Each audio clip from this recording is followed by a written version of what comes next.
Hello student, आज आप लोग पाठ 12 पढ़ेंगे हिंदी फर्स्ट में, जिसका शीर्षक है मेरे जीव जंतु, जिसके लेखक हैं जवाहरलाल नेहरू। अपने बचपन के दिनों की याद करते हुए जवाहरलाल नेहरू ने अपनी आत्मकथा में लिखा है, मेरा दिल राष्ट्रीय भावनाओं से भरा रहता था। मैं यूरोप के पंजे से एशिया और हिंदुस्तान को आज़ाद करने के भावों में डूबा रहता था। मैं बहादुरी के बड़े बड़े मंसूबे बांधा करता था कि कैसे तलवार लेकर हिंदुस्तान को आज़ाद करने के लिए लड़ूंगा। जवाहरलाल नेहरू जब विद्यालय में पढ़ते थे तभी से उन्होंने दुनिया देखी थी और कल्पना की थी कि किसी भी राष्ट्र को दूसरे राष्ट्र पर शासन या अत्याचार करने का अधिकार नहीं होना चाहिए। उन्होंने 2 महायुद्ध और उनके भीषण अंत देखे थे, इसलिए ये संसार से न केवल तीसरे महायुद्ध की संभावनाओं को समाप्त करना चाहते थे, अपितु शीत युद्ध की परिस्थिति को भी मिटा देने के लिए आतुर थे। उन्होंने कोरिया, कांगो, लाओस आदि देशों में राष्ट्र संघ का हाथ इसलिए बटाया कि युद्ध न हो। नागासाकी और हिरोशिमा के अणु बमों के कारण जो तबाही हुई थी, उससे उनकी आत्मा चित्कार उठी थी। यही कारण था कि जब अमेरिका अथवा रूस हाइड्रोजन बम आदि का परीक्षण भी करते थे तो ये उसके विरुद्ध अपनी आवाज़ ऊंची करके प्रेरणा देते थे कि उन परीक्षणों को बंद कर दिया जाए। ये निशस्त्रीकरण की भी हिमायत करते थे, जिन प्रयासों से मानव जाति को छत पहुंचने की संभावना हो, उन सबके विरुद्ध थे। बच्चों, अब जवाहरलाल नेहरू के बारे में आप लोग जान लिए। अब ये जानिए, इस लेसन को रीड करिए। मैं देहरादून जेल की उस कोठरी में लगभग 14.5 महीने रहा और यह अनुभव करने लगा कि जैसे यह मेरा ही घर हो। उसके प्रत्येक भाग से मैं परिचित हो गया। सफ़ेद दीवारों, छत और कीड़ों द्वारा खाई हुई धनियों पर पड़ी हुई प्रत्येक रेखा और बिंदु से मैं परिचित हो गया।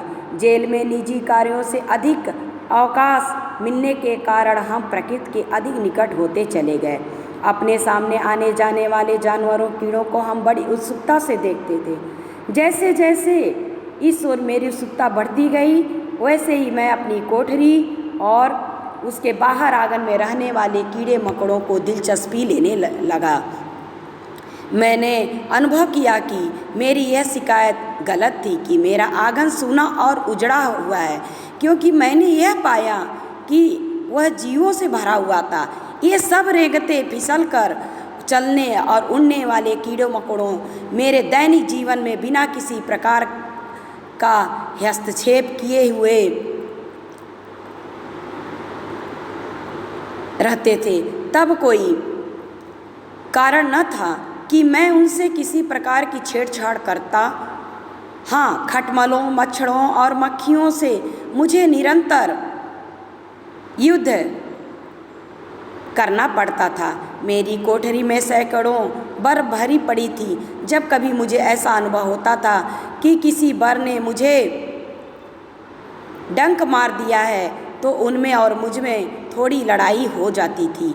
एक बार क्रोध में आकर मैंने सभी बरों को समाप्त कर देना चाहा, किंतु उन्होंने अपने इस अस्थायी घर की रक्षा के लिए मुझसे काफ़ी युद्ध किया, जिसके कदाचित उनके अंडे रखे थे। अंत में मैंने हार मान ली और यह तय किया कि यदि मुझे किसी प्रकार की हानि न पहुंचाए तो मैं उन्हें शांति के साथ रहने दूंगा। उसके बाद 1 वर्ष से अधिक हो मैं उस कोठरी में उन बरों से घिरा हुआ रहता था, किंतु उन्होंने कभी मुझ पर आक्रमण नहीं किया। हम एक दूसरे का सम्मान करने लगे थे। जवाहरलाल नेहरू जब जेल में थे बच्चों, तो उन्होंने उस समय की परिस्थिति को इस आत्मकथा में बयान किया है। उस जेल की कोठरी में बहुत सारे चींटियाँ, कीड़े मकोड़े, बर मतलब होता चमगादड़ रहते थे, खटमल रहते थे, लेकिन उन्हें उन जानवरों से प्रेम करना सीखा और उन्हीं के साथ अपना जीवन व्यतीत किया। चमगादड़ों मैं पसंद नहीं करता था, किंतु मुझे उनका भी स्वागत करना पड़ता था। ये संध्या के अंधेरे में बिना किसी प्रकार का शोर किए हुए चला करते थे। मुझे उनसे बड़ा भय लगता था। ये चेहरे से 1 इंच ऊपर उड़कर निकल जाते थे। मुझे भय लगता था कि कहीं काट न ले। बड़े बड़े चमगादड़ हवा में ऊपर ही उड़ा करते थे। मैं चींटियाँ, सफ़ेद चींटियों और दूसरे कीड़े मकोड़ों को भी देखा करता था। छिपकलियाँ जो इन कीड़ों की तलाश में शाम को निकलकर बाहर आ जाती थी, अपने शिकार की तलाश में एक दूसरे से भिड़ती थी और इस प्रकार अपने पूँछ हिलाया करती थी, जिसको देखकर मुझे बड़ा आनंद आता था। ये पराये बरों के पीछे न पड़ती थी, किंतु एक बार मैंने उन्हें बड़ी सावधानी से इन बरों के सामने आकर पकड़ते देखा। जब छिपकली निकलती थी उन्हें डर भी लगता था, लेकिन वो बड़ा सावधानी पूर्वक वो देखते रहते थे कि छिपकलियाँ अपने शिकार को किस तरह झपटती हैं और उन्हें पकड़कर खाती थीं। जहाँ पर वृक्ष थे वहाँ मैंने गिलहरियों के झुंडों को भी स्वच्छंदतापूर्वक विचरण करते देखा। ये बड़ी साहसी थी और हमारे पास आ जाती थी। लखनऊ जेल में जब मैं घंटों बिना हिले डुले बैठा पढ़ता रहता था, गिलहरी मेरे पैरों पर चढ़कर गोद में आ बैठती थी और मेरे मुंह की ओर देखने लगती थी। वह मेरी आँखों की ओर से देखती थी और अनुभव करती थी कि मैं वृक्ष नहीं हूँ। वह मुझे क्या समझती रही मैं नहीं बता सकता। क्षण भर में ही वह भयभीत होकर भाग खड़ी होती थी। कभी कभी गिलहरियों के छोटे बच्चे जब पेड़ों से नीचे गिरते थे, तब उनकी माएँ उनके पीछे दौड़ी हुई आती थीं और उन्हें गेंद सा अपने मुंह में दबाकर सुरक्षित स्थान पर ले जाती थी। कभी कभी बच्चे खो भी जाया करते थे, तो हमारे एक साथी ने इस प्रकार के 3 गिलहरियों को खोए हुए बच्चे को पाल रखा था। ये इतने छोटे थे कि उनको पालना एक कठिन समस्या बन गई थी। अंत में हमने इस समस्या को बुद्धिमानी से हल किया। हमने उनको पेन में स्याही भरने वाले फिलर से दूध पिलाकर पाला। गिलहरी के बच्चों बहुत छोटे छोटे होते हैं। गिलहरियाँ जब पेड़ पर से उस कोठरी में आती थीं तो क्या होता था, वह नेहरू जी को पेड़ समझकर उनके पैर पे चढ़ जाती थी और कभी कभी ऐसा भी होता था कि उनके बच्चे गिर जाते थे पेड़ से, तो उनके एक साथी उस गिलहरी के 3 बच्चों को पाल रखा था। गिलहरी का मुंह बहुत छोटा होता है बच्चों, उन्हें खाना पानी दूध पिलाना बड़ा मुश्किल होता है, तो पेन के जिसमें रिफिल डाला जाता है, रिफिल निकाल के उसकी सहायता से वह बच्चों को दूध पिलाकर पालने लगे। अल्मोड़ा की जेल के छोड़कर जितनी जेलों में मैं गया, ये सब कबूतरों से भरी रहती थी।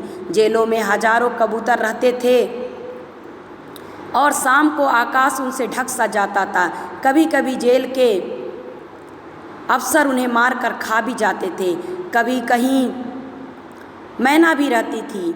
देहरादून जेल की मेरी कोठरी में मैना के 1 जोड़ों ने अपना घोंसला बना रखा था। मैं उन्हें खिलाया पिलाया करता था। वे इतने पालतू हो गए थे कि यदि सुबह या शाम उन्हें चारा मिलने में जरा देर हो जाती थी तो वे चुपचाप मेरे पास बैठ जाते और ज़ोर से चिल्लाकर अपना भोजन मांगने लगते थे। उनकी क्रियाएं और धैर्यहीन चिल्लाहट सुनकर बड़ा आनंद आता था। वह धैर्य भी नहीं रख पाते थे। नेहरू जी ने कहा कि उनके बच्चे धैर्य भी नहीं रख पाते थे और भूख से वो चिल्लाने लगते थे। यह देखकर इनको नेहरू जी को बड़ा आनंद आता था और उसे फिर खिलाते पिलाते थे। मैना जेल में हजारों तोते थे। एक बहुत बड़ी संख्या मेरी बैरक की दीवार पे रहा करती थी। उनका प्रेम संभाषण और प्रेमालाप देखने वाला होता था। देहरादून में सैकड़ों प्रकार की चिड़ियाँ थीं। ये गाती चहचहाती और मधुर ध्वनि करती थीं। इनमें सर्वश्रेष्ठ कोयल की पुकार रहती थी। जेल में हजारों तोते रहते थे जो प्रेमालाप और मधुर बोली में बोलते थे। जवाहरलाल नेहरू को अपनी मधुर बोली से मोहित कर रखा था। उसी देहरादून के सैकड़ों जेलों में बहुत सैकड़ों चिड़ियाँ चहचहाती थीं और मधुर कोयल की ध्वनि उनमें सबसे सर्वश्रेष्ठ होती थी। बच्चों, कोयल की आवाज़ तो मीठी होती ही थी। बरे की जेल में बंदरों का एक प्रदेश बसा हुआ था और उनकी किस्में देखने योग्य थी। एक घटना ने मुझे बड़ा प्रभाव डाला। एक बंदर का बच्चा हमारी बैरक में आ गया और लौटकर फिर दीवार पर न चढ़ सका। वार्डनों और कैदियों ने उसे पकड़ लिया और एक रस्सी में बांध दिया। ऊंची दीवार के शिखर से उन बच्चों के माँ बाप ने यह सब कुछ देखा और उनका क्रोध बढ़ने लगा। एकाएक उनमें से एक बहुत बड़ा मोटा बंदर नीचे कूदा और उसने एक भीड़ पर सीधा हमला किया जो उस बच्चे को घेरे हुए थी। यह बहुत ही बहादुरी का काम था, क्योंकि वार्डन और कैदी हाथ में बड़े बड़े डंडे घुमा रहे थे। अंत में इस अदम्य साहस की विजय हुई। मनुष्यों की भीड़ डरी और अपने डंडे छोड़ भागी और बड़ा बंदर बच्चे को छुड़ाकर शान के साथ ले गया। जब एक दिन एक बंदर का बच्चा नीचे बैरक में आ गया तो वहाँ के वार्डन और कैदियों ने क्या किया, पकड़ लिया और उसे एक रस्सी में बांध दिया। ऊपर से उसके माँ बाप ये देख रहे थे। तभी उसमें से एक बड़ा बंदर क्या किया, उस मनुष्य की जहाँ भीड़ थी वहाँ पे वो आक्रमण कर दिया। अंत में उस अदम्य साहस की यानी उस बंदर की विजय हुई और अपने बच्चे को छुड़ाकर शान के साथ ले गया। बच्चों, हमारी प्रायः ऐसे जानवरों से भी भेंट हो जाया करती थी कि जिनका हम स्वागत न कर सकते थे। हमारी कोठरियों में अक्सर बिच्छू घुमा करते थे। यह आश्चर्य की बात है कि उन्होंने कभी मुझे डंक नहीं मारा। हालांकि ये मेरे बिस्तरों पर मिलते थे या उस किताब में मिलते थे जिसे मैं अचानक उठा लिया करता था। एक बार मैंने एक जहरीले बिच्छू को थोड़े समय के लिए बोतल में बंद करके रख दिया और उसे मक्खियाँ खिलाता रहा। उसके बाद मैंने उसे एक डोरे में बांध कर दीवार पर लटका दिया। थोड़ी ही देर बाद वह वहाँ से भाग खड़ा हुआ।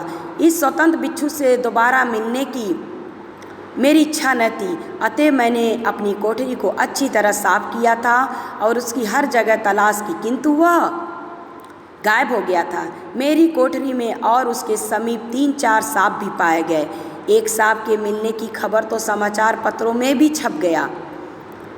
इस प्रकार की नई घटनाओं का मैं स्वागत भी किया करता था, क्योंकि जेल जीवन एक सा रहता था और जो घटना एक से जीवन को भंग करती थी उसका स्वागत किया जाता था। मैं सांपों का स्वागत नहीं करता, किंतु उनसे डरता भी नहीं हूँ। मैं जैसे अन्य लोग डरते हैं तब मैं उनके काटे जाने से डरता हूँ और यदि सांप को देखता हूँ तो उससे अपनी रक्षा भी करता हूँ लेकिन मेरे हृदय में घबराहट या डर नहीं पैदा होता। जीवों, कीड़ों मकोड़ों से मेरी भेंट जितनी जेल के अंदर हुई उतनी जेल के बाहर नहीं हुई। जवाहरलाल नेहरू ने क्या कहा, उस जेल की कोठरी में जितने कीड़े मकोड़ों या छिपकली, सांप, बिच्छू से उनकी मुलाकात हुई उतना जेल के बाहर नहीं हुआ। बच्चों, थैंक यू बच्चों।